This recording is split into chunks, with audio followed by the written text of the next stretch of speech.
Imagine a machine so small, music, it fits in your hand, yet powerful enough to challenge the limits of reality itself. Not theory, not speculation, music, but reality. In December 2024, a quantum chip called Willow solved a problem in under 5 minutes, a problem that would, music, take the most powerful classical supercomputer 10 septillion years to complete. That's not just faster. That's breaking the scale of what we thought computation even was. And when music physicists looked closer at the numbers, something didn't add up. Not metaphorically, physically, because the resources required to perform that calculation don't seem to exist within a single universe. So the question is no longer, how fast is this chip? The real, music, question is, where is the computation actually happening? When Google revealed Willow, the headline focused on speed, 5 minutes versus, music, 10 septillion years. But speed is the least interesting part of the story. The real anomaly lies in music scale. That number, 10 septillion, is so absurd it stops being meaningful. It's not just beyond human time. It's beyond cosmic, music, time. Even if every computer ever built had been running since the beginning of the universe, they wouldn't finish the task. Yet Willow did. This isn't like upgrading from a bicycle to a jet. This is like jumping from Earth to somewhere outside the map entirely.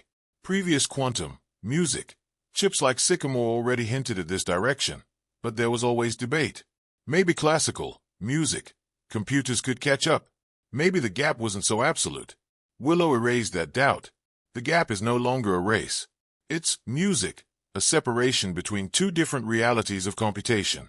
Classical systems operate step by step, tracing a path. Quantum systems don't follow a path. They explore a landscape all at once. And here's where things start to feel uncomfortable. Because Willow, music, isn't just faster.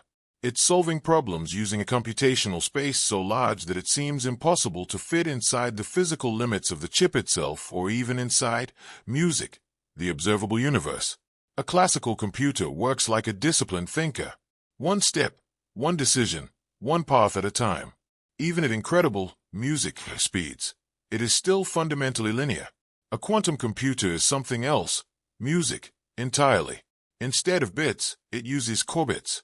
And qubits don't simply choose between 0 or 1. They can exist in a superposition of states, allowing a quantum system to represent multiple possibilities simultaneously. But the real power comes when qubits become entangled. Because when that happens, the system, music, doesn't just double its power. It explodes exponentially. By the time you reach over 100 qubits, like Willow, the number of possible, music, states becomes astronomically large, larger than the number of atoms in the observable universe. Let that sink in for a second. So now we have a machine processing more music states than there are atoms available to physically represent them. And that creates a paradox. If a classical computer performs work locally inside its hardware, then where's a quantum music computer performing this vast amount of work inside the chip? That doesn't seem sufficient inside our universe. That also starts to feel music questionable. This is where physics stops being comfortable and starts becoming philosophical. For decades, one idea has quietly existed in quantum physics, the many worlds interpretation. The idea that every quantum event creates music, multiple branches of reality where every possible outcome actually happens, just in different music versions of the universe. Most people treat this like science fiction, but some physicists, including pioneers of quantum computing, take it very seriously because it offers an music, unsettling explanation to a very real problem. Where does quantum computation actually take place? If each possible state exists in its own branch, music, of reality, then a quantum computer might not be calculating in one place. It might be distributing the computation across many, music, branches simultaneously. Think of it like this. Imagine you had a problem so complex that solving it alone would take longer than the universe exists. But the moment you ask the question, thousands, music, millions, trillions of versions of you appear, each solving a piece of the puzzle. Then somehow all those answers merge, music, into one. That's not science fiction anymore. That's one of the most coherent explanations for what quantum, music, systems may be doing. And Willow forces that idea out of theory and into serious conversation. Because if the computational resources don't, music, fit inside one universe, then maybe they are not coming from just one. Now, Here's where it gets even stranger. Quantum computers don't just explore possibilities. They rely on something called interference. Different quantum states interact with each other, reinforcing correct outcomes and canceling out incorrect ones. It's how the system chooses the right answer. But interference implies interaction. And if those quantum states correspond to different branches of reality, then what exactly is interacting? In the many worlds framework, those branches aren't music, just abstract. They are real configurations of reality.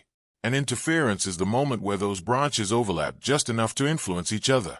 Not communication, music, not a signal in the traditional sense, but something deeper, a shared computation across realities. Willow doesn't prove that we are receiving music messages from another universe. It doesn't open portals or break space-time, but it may be doing something more subtle and more profound. It may be leveraging interactions between branches of reality to perform calculations that no single universe could sustain alone. And if that's true, then Willow isn't just a technological breakthrough. It's the first device in music human history that might be touching the underlying structure of the multiverse. But Willow's most disturbing achievement may not be the 5-minute calculation. It may be what happened to the errors. Quantum computers are famously fragile. A tiny vibration, a trace of heat, or a stray electromagnetic signal can disturb the qubits and ruin music, the calculation. This problem is called decoherence. And for years, it has been the wall standing between quantum computers as experiments and quantum computers as world-changing machines.